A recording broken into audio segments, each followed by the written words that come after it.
ও মাই god, এটাই কি champions ট্রফির সেরা ক্যাচ? এটাই কি পাকিস্তান হারের মূল টার্নিং পয়েন্ট?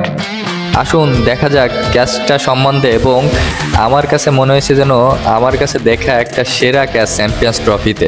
এখন খেলার যখন পাওয়ার প্লের শেষ বলটা এবং রেজওয়ান জোরে কাট করতে গেল পয়েন্টের ওই বরাবর, তখন বাজ পাখির মতো লাফ দিয়ে গ্লেন ফিলিপস তিনি যেন একটা দুর্দান্ত বাজ পাখি হয়ে গেলেন এবং তিনি তার সর্বোচ্চটা দিয়ে এক লাফে ক্যাচটা তালুবন্দী করে নিলেন।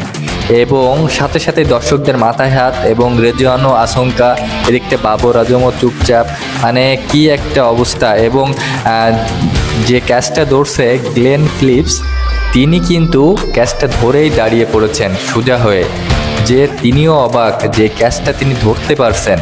এবং সমস্ত প্লেয়াররা নিউজিল্যান্ডের এসে তাকে জড়িয়ে ধরতেছে এবং তাকে নিয়ে হুইশ করতেছে, কিন্তু তিনি কিন্তু এখনও মনে হয় স্বপ্নের ঘরে ছিল যে ক্যাচটা আমি আদৌ ধরতে পারছি। তো আসলে আমার কাছে মনে হয়েছে যে ম্যাচের টার্নিং পয়েন্ট এটাই পাকিস্তান হারের কারণ হচ্ছে, দেখুন ওই সময় রেজওয়ান এবং বাবর একটা জুটি গড়ার চেষ্টায় ছিল। এই জুটিটা যদি আরও বড় হইতো তাহলে শেষের দিকে হয়তো বা ম্যাচটা বের করলেও করে ফেলতে পারতো পাকিস্তান। কিন্তু মূলত পাকিস্তানের সমস্যা হয়ে গিয়েছে যে তারা প্রথমের দিকে 320 রানের টার্গেটে তাদের প্রথমে যে ব্যাটটা করার কথা ছিল সেই ব্যাটটা তারা করতে পারেনি। পাওয়ার প্লেতে মাত্র 22 রান তুলতে পারে পাকিস্তান। তো এইখানে ম্যাচটা অনেকটা মোড় ঘুরে গেছে, যেখানে পাওয়ার প্লেতে 60-70 করা উচিত ছিল পাকিস্তানের। এই যে 50 রানের ব্যবধান, ম্যাচটা কিন্তু হারছেও ওইরকম 50-60 রানে ম্যাচটা হেরে গেছে পাকিস্তান।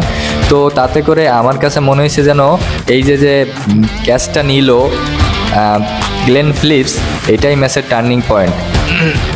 এবং এই ম্যাচের গ্লেন ফিলিপস যে ব্যাটটা করছে শেষের দিকে নেমে, পাকিস্তানের বোলিং লাইন আপ যেভাবে লন্ডভন্ড করে দিয়েছে গ্লেন ফিলিপস এবং টম লাথাম, এটাও কিন্তু একটা ম্যাচের টার্নিং পয়েন্টের পর্যায়ে পড়ে। তবে আমার কাছে মনে হয়েছে যে পাকিস্তান যখন ব্যাট করতে নামলো এবং পাওয়ার প্লের শেষ বলটাতে যখন মোহাম্মদ রিজওয়ান এই আউটটা হয়ে গেল, তখন কিন্তু মোরাল পাকিস্তানের পুরো চিত্রটা ঘুরে গিয়েছে এবং তাদের চিন্তাধারা কিন্তু খুবই ডিটারমাইন্ড অবস্থায় চলে গিয়েছে।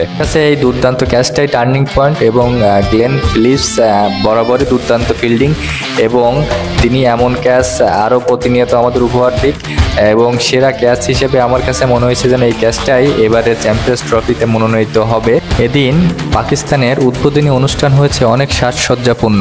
এদিন বিমানের করে যে সুন্দর যে রঙগুলো ছড়ানো হয়েছে পাকিস্তানের পুরো আকাশে, সেটা ছিল অনেক দৃষ্টিনন্দন এবং অনেক সৌন্দর্যে ভরপুর।